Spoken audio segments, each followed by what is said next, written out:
Welcome to the Nonprofit Digital Success Podcast, brought to you by wowdigital.com, your best place for nonprofit websites and design, now including fractional CMO support. Tired of posting content that goes nowhere? Max Kringen reveals how mission-driven storytelling can turn random posts into genuine relationships. Tune in and learn how to craft content that builds trust, drives action, and keeps your audience coming back.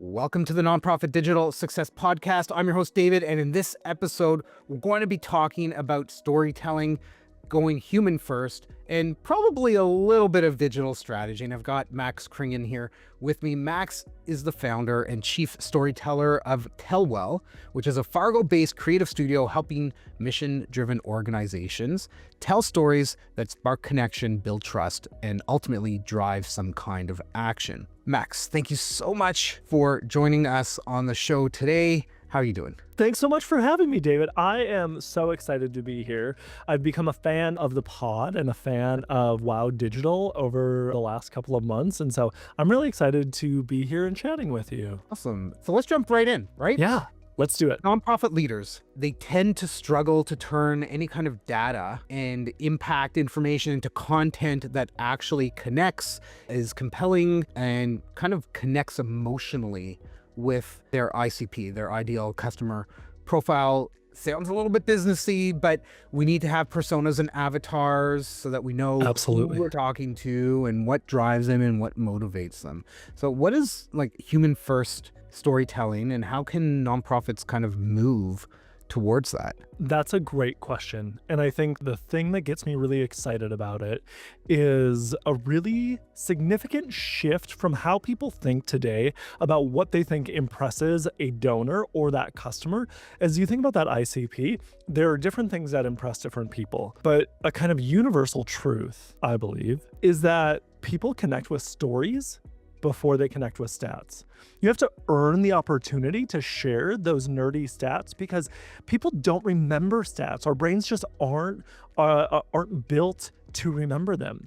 And so one of the things that I always encourage folks to do is think about a story that actually connects. Through that, we use a tool called narrative transportation to really say, here's the story of Maria. Maria was down on her luck and she was really struggling to feed her kids. Because what we're doing when we do that is we say, hey, there's a person that sounds like, smells like, feels like you, or potentially like you. And so you can put yourself in their place. So in this case, anybody who's a mom, anybody who has a kid, anybody that has the empathy for somebody like that can suddenly see themselves in the place of Maria. So what we encourage folks to do is start with story, right? Define your empathy before you jump into your authority and really back off the facts. Because the facts, how many pounds of food you're donating, how many nights a year, you're providing shelter, those are great stats, but nobody cares yet, right? Nobody knows, and nobody cares how much you know until they know how much you care, that old adage. I think it's wildly true, especially as we're talking to our nonprofit brothers and sisters, because frankly, especially donors don't care yet. But if they can picture themselves in your story, if they can see themselves in that character, in that ICP, magical things can happen. I love the idea that you're talking about connecting and engaging emotionally. Nobody is going to care, for everybody listening, all right? Nobody's going to care about your cause unless you give them a compelling reason to. And it's the storytelling that engages them, because when you have conversations with people, when you're sitting in a presentation, if there's something that's a visual or an idea or a topic or a thought that comes at you and you hear it and you're like, okay, this resonates, you start to pay more attention. It starts to gauge things that have happened in your life, in your past or present. And, maybe it's related to a goal or vision that you have, and you can start to connect with it. And it's that connection that's going to drive the empowerment to get people to actually do something, whether it's volunteer, come and support with money or time, whether it's join a board of directors, whether it's participate. So actually even maybe signing up for a program or coming to an event, right? Or even just hitting a share button, or a like, right? Oh, man. Oh man, David, what you're talking about is really allowing your donor or your volunteer or whoever it is to see themselves in your story, right? We talk about this as sparking curiosity.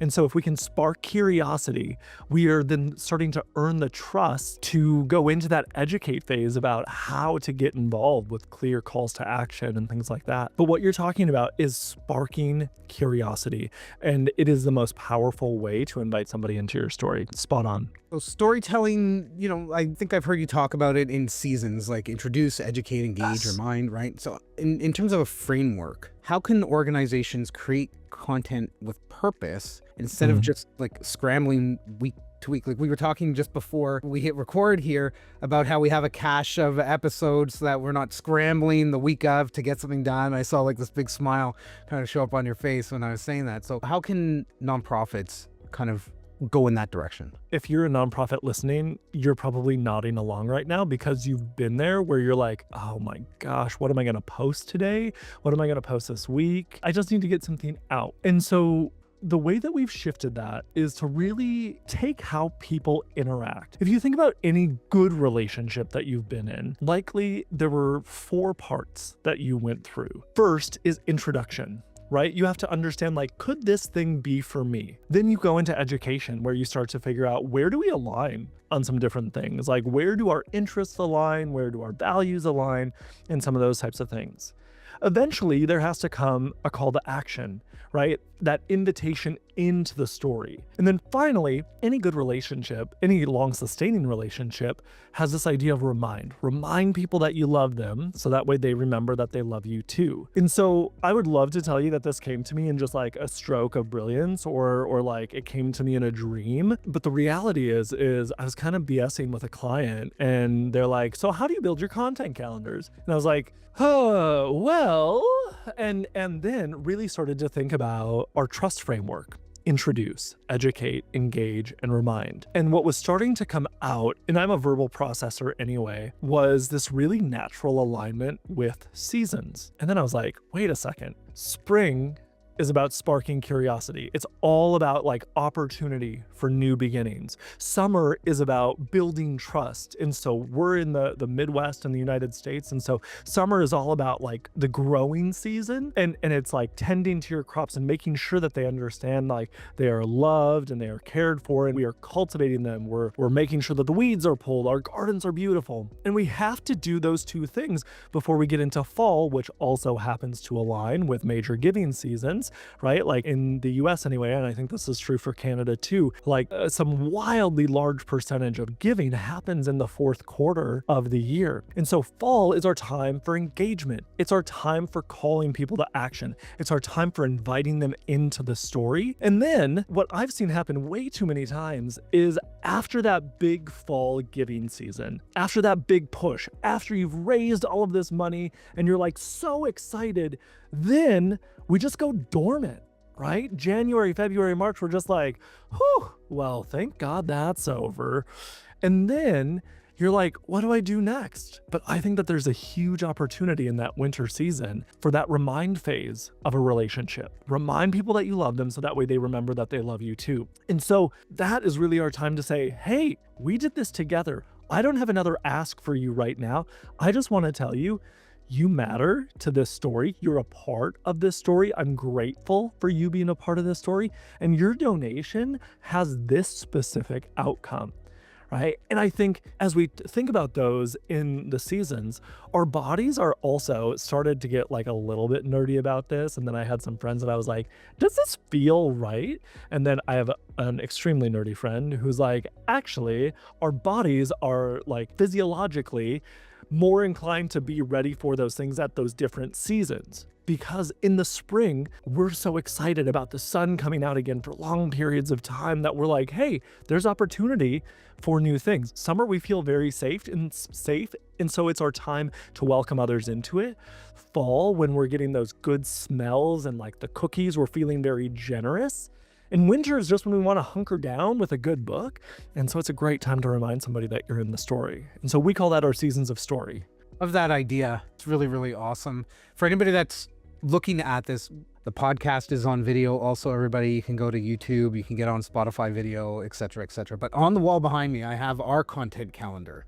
And I'm going to be thinking about how to rework this to build in some of that framework for sure in the coming year when we do the content planning and stuff. I think it's really important for the nonprofits out there to be talking about the impact, right? People want to donate to a cause that's doing good things. Being able to tell the story helps dramatically with getting people to understand the work and the value of what you're doing and to get them to want to be a part of that. To that point though, when you're going out and you're communicating, you're sending your emails, you're doing posts, whatever, not everything should be an ask for money, right? There's education that needs to go out. We need to provide insight. We need to stay in touch and let people know, yes, absolutely. End of December is like biggest giving season. You've got this year anyways in 2025, you've got Giving Tuesday, which is beginning of December.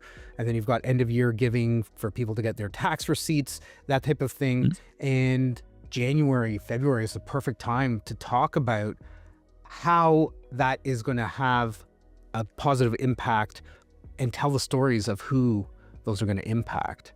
Spot on. And I think one of the things that we know about so many nonprofits is how like understaffed, under-resourced they are.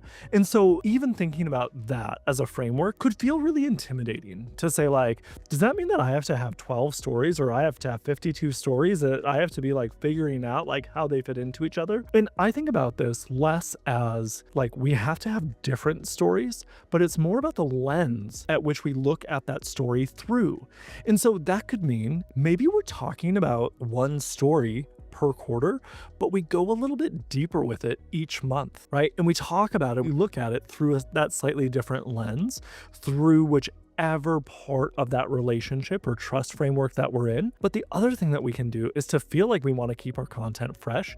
We could literally take 4 stories and share them through that different lens, through the lens of curiosity, through the lens of trust, through the lens of engagement and call to action, and through that lens of remind or like gratitude. And we could do that and really have kind of 4 stories that keep our content fresh every single week. And it keeps us interested too. I think one thing that we run into as marketers, and I would be curious, David, if you run into this, like I'm convinced everybody knows who we are, what we do, how we do it, and why we do it, right? I'm convinced of it. But the reality is, and I heard this on another podcast, we are a period in the book of somebody else's day, right? We're not even a period in a sentence of somebody's day in the book. They have so many other things going on. And so I think as nonprofit marketers and leaders and fundraisers, what we sometimes get into is this idea of like, they already know our story, I don't need to tell it again, or I don't want to like inundate them. What I can tell you with such confidence is that they probably haven't heard the story. If they're tuning in again, they want to hear the story because they're that bought into you. And nobody is going to get annoyed with hearing more about the impact that your organization is having and the people that it's affecting, especially when I know that I'm a part of that story as a donor or a volunteer or an advocate. I think you're spot on with that. Absolutely, Max. And organizations need to know, their business owners, organizations, you, me, like our business, our organization, that is the center of our world, right? We live it, we breathe it, we do it all day, every day, right? That is not how the outside world perceives us. Right. And we need to remind them. Maybe not every email is like, hey, we do this, right? No, but sprinkle it in. Absolutely. And there are some really easy ways to do that, right? If you're familiar with like Simon Sinek's Start With Why, there are probably 4 to 6 different ways that you can take a why statement and craft it in a way that feels very natural and engaging. If you're a fan of Donald Miller and the Story Brand framework, he gives you sound bites and is so excited to be showing some of those different ways to be sharing those little bits and bobs in sound bites. You know, we have our own framework, which is also based on the hero's journey, and it gives you different sound bites for different seasons and different ways and different reasons. So you're spot on. People want to connect with you. What they don't want is they don't want to be yelled at, right? They don't want to be talked to. They want to be talked with. They want to be invited into the story. Absolutely. Come along with on the journey, right? And I loved your idea of telling the story, different seasons, making it a multi-part, like follow follow somebody. If you are helping bring clean water to third world country, awesome. What's a day in the life like through the course of a year? You can tell that story through all of that, through the farming, the agriculture, the children, the friends, the cleaning, the nutrients. There's so much there. And I think a lot of nonprofits are just kind of stuck, to your point, like they've told the story, why tell it again, right? And I think there's ways that they can do that by splitting it up, chunking it up, making a long form video and cutting it up into 10 different segments and one a week. You've got 10 weeks of content, right?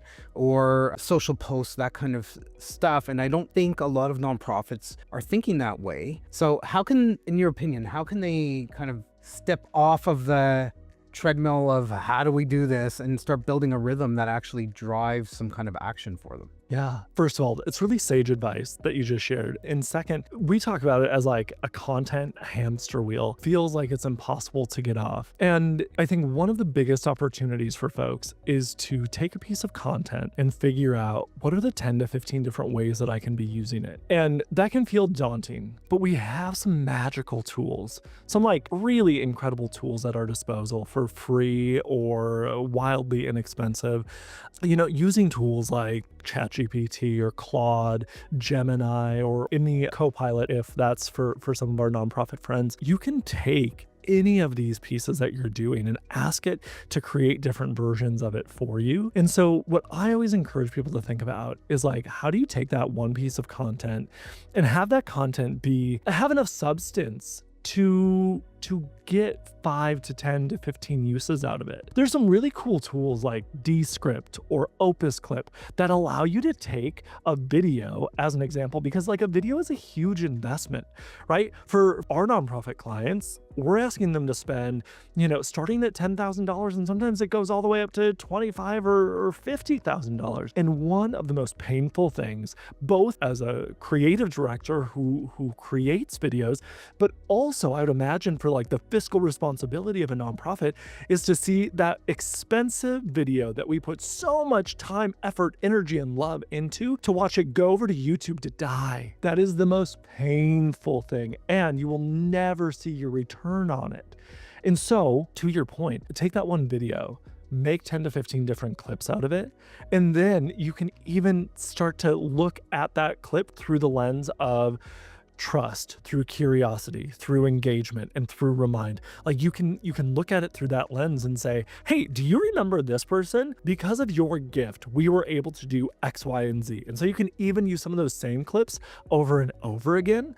And it's just about getting into that rhythm, not necessarily of content creation, but content curation as much as anything. One of the things that we do with our clients is we shoot, after we launch projects, testimonial videos. And we have our script. We've got like, here are the 11 questions we're going to ask. And what we've been doing is taking question number 6 about the feedback module or whatever. We take the clips of our different clients talking about this thing, and we made another video talking about that function. If you think of your nonprofit, you're helping people. Somewhere there is a human that is being impacted positively by the work that you're doing, whatever it is that you're doing and how you're serving it. Get some testimonials from them, put together some questions that you ask the same way. Then you can grab snippets of them, and it doesn't have to be a 15-minute collaboration video of question 5 from everybody, but you can turn that into like 6 or 7 40-second videos. Yeah, right? Please, for all that's holy, do not make a 15-minute video of your client and saying great things about you, because we remember 3s, right? If you think about it, people have the ability to remember about 3 things. And so you're like, what do you mean 3 things? Okay, David, if you're on fire, what are you gonna do? Up, drop, and roll. Bingo. This one doesn't always land. I'm from a rural town where we had a lot of trains. When you approach a train track, do you know what to do? No. When we did farm safety, right, it was stop, look, and listen, right? Okay. And so it's 3. We simplify those really complex things down to 3 things because it's what we can remember. And so for anybody out there, if you're remembering phone numbers, right? My 416-708-8320, like you learn the stuff in 3s. There's pricing, sales, handling, where you're dealing with tiered pricing. You've got low, mid, high, right? Groups of threes are what works. Yeah. And so you even take that example of testimonials. It could be the exact same topic, but don't give more than 3 perspectives in it, because the moment that you do, then it starts to feel like a list and people tune out, right? Because people have to like almost protecting themselves from information overload. Right? I don't know what the stat is today because it changes daily on how many marketing messages we see. And so when we can create clarity, when we can say, hey, these are 3 examples of X, Y, and Z, people are like, oh, okay, I got time for 3. The moment you're like, hey, we have 10 examples of how great we are, people are going to be like, oh, hell no, I don't have time for that. So 3s are your friend.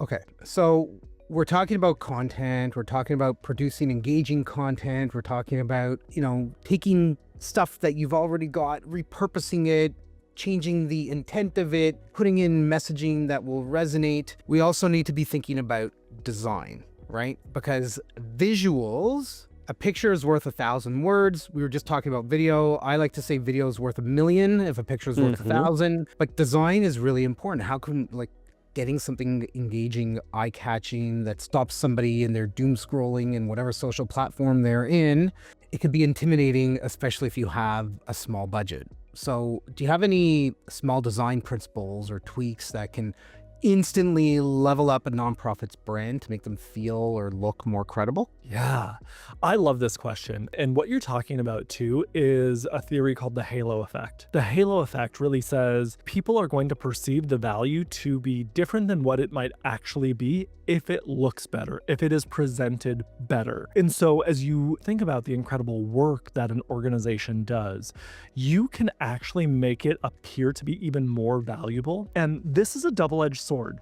But what I can tell you from experience is that there are so many organizations that are like, I don't want to look too polished because then my donors will think that I'm wasting money on X, Y, or Z. But here's what actually happens. The bigger donors that are interested in your mission are going to say, they have their stuff together.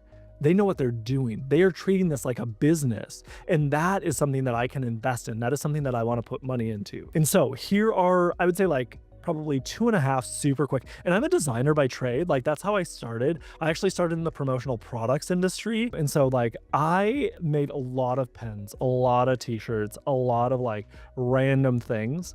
And there are kind of a few key things that nonprofits can, and I don't love the should language because should is shame language and all that jazz. But here are 3 things that I would say you should do. 1, pick a font and use it. Use it on everything.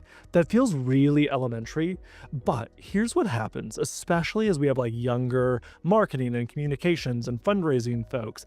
They go willy-nilly on whatever font is speaking to them today. Make that font big, make it legible, and make it so simple. Get rid of anything cursive, get rid of anything cutesy, just go simple. Simple sells every day. Oh God, for the love of everything holy in the universe, the multiverse, the multiplex, whatever you want, do not use Comic Sans, please. and here's the thing, yes, we love to hate on Comic Sans, we love to hate on Papyrus, we love to hate on those things, but really those fonts are screaming that we don't take ourselves very seriously. If you're a nonprofit who works with kids, guess what? You're going to get so much more traction out of a Montserrat or a Poppins or something along those lines that is bold and clear and probably better aligns than look at this cutesy font, right? Because what you're probably doing as a nonprofit who works with kids or young adults is you're probably trying to give them a great foundation on which to jump off of, right? Or figure out how they can better engage in relationships, or just give them the tools that they need. And so to take yourself more seriously, 1, use a great font in a very simple font and use it all the time. The second big thing that I would say, choose a small color palette. You should not have 15 fonts in your color palette. I would argue to say, unless you have a designer on staff, you shouldn't have 4. You should have 2 to 3 really great colors in your color palette. And the other thing to be thinking about with that, ADA accessibility, beyond ADA accessibility, just accessibility in general. One of my mentors, who was a designer on the very first Google Maps, accessibility isn't for a specific demographic. Accessibility makes things more accessible for everybody, right? A ramp, right, on a sidewalk does not just make that more accessible for people who have limited mobility, like in wheelchairs. It also makes it easier for older folks. It makes it easier for people who just had a knee replacement. It makes it easier for folks who are just learning to walk, little toddlers, right, as they're coming up. That ramp isn't just for people in a wheelchair, it's for everybody, and it makes it easier. And so as you think about accessibility, as you think about how to welcome more people in, keep accessibility top of mind. And that goes along with the colors, because what we love to do is we love to have colors that are like 1 or 2 shades off from each other. The reality is that makes it really hard to read. And so my third tip is make an investment and work with an experienced designer who knows the nonprofit space, right? That could be somebody like Wow Digital. It could be somebody like Tellwell that like understands this space in a slightly different way to say, hey, we know what you're trying to do, and we want to use design to create clarity and welcome more people in, create more accessibility to welcome those folks in, whether that's our digital storefront or our digital front door in our website, or it's our physical spaces. Accessibility matters to everybody, and it is a great use of a couple hundred or a couple $1,000s. What I can also tell you from experience is that ADA accessibility and just the various accessibility laws that exist in Canada and the United States, it pays dividends to take care of those ahead of time. Because as somebody who's worked with a lot of nonprofits, the number of nonprofits that have gotten in compliance notices from folks because their website wasn't accessible for one reason or another is incredible. And they end up paying a lot of money to try to defend it. And all of those things are super easily taken care of on the front end. That was like more of an answer than what you were actually looking for. And I get a little soapboxy, but like, I love accessibility, I love good colors, and I love a good font. Absolutely. One of the other perks of being accessible and meeting those guidelines is it actually increases your search optimizations. So if you want to rank higher, if you want to provide better experience for your users, being accessible is one of those key things that you need to absolutely be taking into consideration. And look, we're partners with a couple of the big accessibility add-on platforms, and my approach to them is that those are enhancements, not fixes. You need to make sure your coding, your design, that is all up to par. And if you want to spend the money on one of these tools to enhance the accessibility, awesome. Or, and I would even say it's a great use for AI. Use AI as a thought partner in this and say, hey, go through my website. I want to make sure it's as accessible to everybody as possible. Help me see my limitations. You're a WordPress shop, right? Yep. Awesome. We're a WordPress shop too. I love WordPress. You know, there are some of the big players out there like Theme Nectar and Elementor and some of those that are building accessibility tools right into it. And they're good. But to your point, you're spot on in saying like, those are great, like kind of check marks, but you need to make sure that you have the foundation really solid too. Absolutely. Okay. So we're talking about design, we're talking about content. Web is definitely part of this conversation. So a lot of organizations, some of the smaller ones that we've worked with, they tend to think of their websites as a brochure. And I'm trying to reframe their mind and going, it's not a brochure. It's a marketing communications team that's working for you 24/7. And you need to be leveraging that in your favor. So when I have a workshop and a webinar that I run, in the webinar, I talk about like design practices for making your website more engaging and storytelling, but I don't want to talk about me. Let's talk about you. In terms of design and storytelling choices, I'm going to rate my presentation that I do based on what you're going to say here. Let's see how adequate we are here. What could people do to make their website feel like it's telling more story, feel like it's more trustworthy and inspiring? So I think that there are two big things to do. The first is on your about page, on your homepage, it likely has a lot of we language, us language.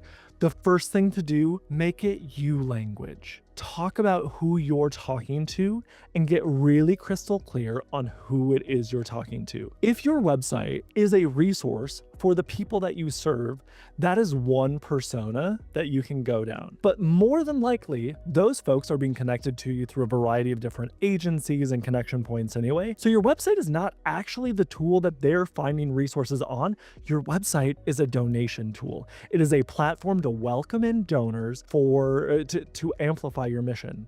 And so the first big one is really get clear on who you're talking to and what you're trying to say to them.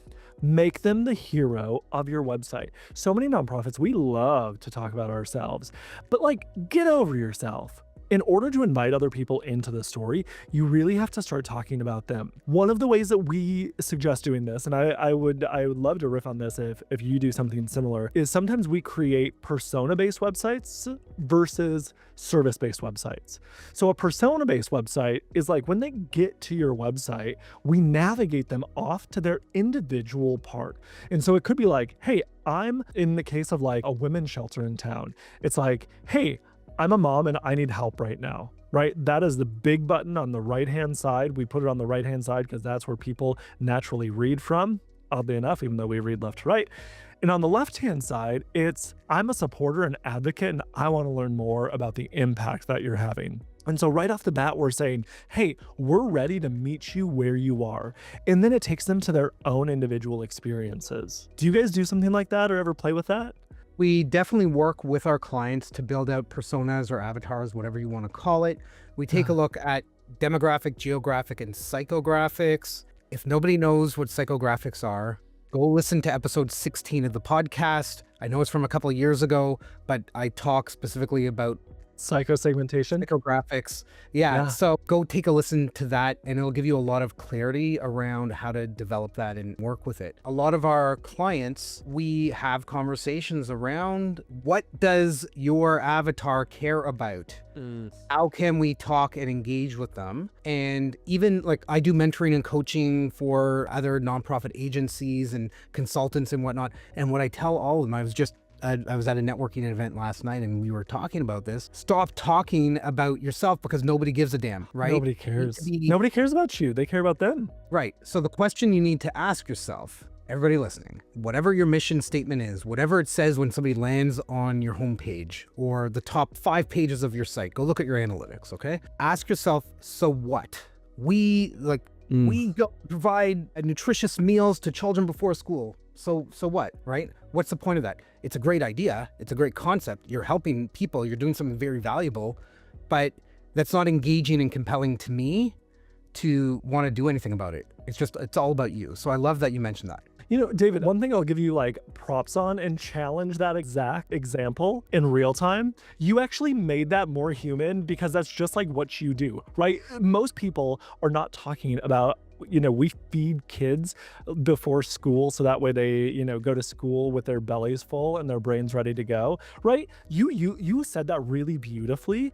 And honestly, if people could just get a little bit more human like that, they would change, because what they're doing is they say things like, we set children age 5 to 8 up for success so that way they can be better humans in the world of X, Y, and Z. And you're like, what does that mean? Right? And what you just did in there and what you did really beautifully is you're like, we feed them before school. Right. And I love and that's how my brain works too, where we just go straight into like, why do we exist? What is it that we do? How do we deliver it? Let me just throw in one more about websites, because I think like the other big thing with websites that is missing all the time is in the Donald Miller world, in the StoryBrand world, they call them cash registers. And this is what can you do? Your single most important thing for most nonprofit websites is a donate button. You need to get them to donate their dollars, to invest their dollars with you so that way you can further your mission. And so have that donate button, have it so many different places on your website, have it in the upper right-hand corner, but then also have several calls to action throughout. And then your opportunity and your obligation because we are in 2025, might be 2026 by the time this bad boy comes out, it is so easy. Like, there's not a good excuse not to have a good giving platform. There's so many good giving platforms out there, and there's so many great ways to give, right? Some of our favorites are like DonorDock and GiveButter, but you can also integrate directly through a Stripe or a PayPal or something like that. Do not create friction when you're asking people for money, right? Like, there's a reason why when you go to a gas station or a convenience store, they'll take your money in whichever way. They'll take your check, they will take your cash, they will take your Venmo, they will take your credit card, they will take your Bitcoin, right? Make it so easy. And with all of the platforms out there today, there are oftentimes freemium versions of them, and there's just no reason not to have a great, seamless, easy giving experience. I don't know if you're a TikToker. Do you guys do TikTok? Yeah. Okay, We're you're on a TikTok, TikToker. everybody. Nice. Okay, we'll probably see this on TikTok. Make your checkout experience as easy as it is for me to like look at something, get excited about it, and check out on TikTok. Because I get to do it within 2 clicks. In 2 clicks, I can buy something. Make your giving experience just that easy and seamless, and you will be amazed at what happens. A number of episodes ago, I don't remember which episode it was, I had Josh Bloomfield.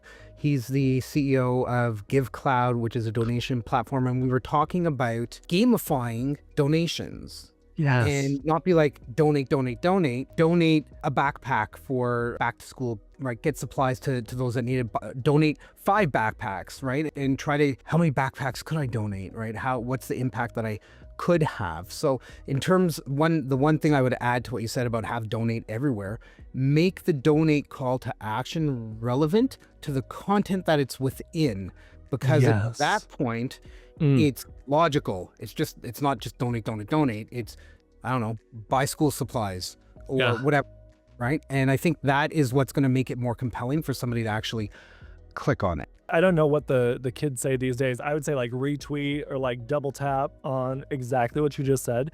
Like, that's part of the story, right? And what you're talking about too is this idea of mission related asks. We know that people don't like want to give to a general fund, right? Nobody wants to be paying the secretary or the administrative assistant of your nonprofit. But really, we know as the nonprofit professionals, we know and we understand that those are critical points of our mission in order to like fulfill our promise. And so one of the things that we recommend doing is use that mission related ask where we can say, hey, all you're trying to do is give people an idea of what the impact is.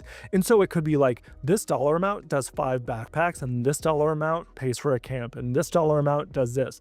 What you're not saying is you're not saying like this very specific thing goes to this very specific area, okay? All you're doing is giving them an example of what this could look like. And so don't get too bogged down in this idea that like, $500 fills 5 backpacks. That means that all 500 of those dollars have to go to that. Your mission, if your mission is to fill those backpacks with school supplies, your administrative assistant is a part of that. Your fundraising people are a part of that. Your fundraising platform is all a part of that mission. And so to your point, David, you're spot on. It's like, make people see what their impact can do. People are not stupid. No. They know there are administrative costs to doing the work. As a nonprofit, as a registered 501c3 or registered nonprofit charity in Canada, you have to disclose your expenses. Like, it's all public information. If anybody really wanted to know, they can open up your annual report and see what's going on. People aren't stupid, right? They know that there are shipping costs. If you're helping people in Uganda or something, right? There's costs for taking whatever it is that maybe you're getting clothes donated, you pack it into a barrel and you got to ship it. There's costs. It's not free.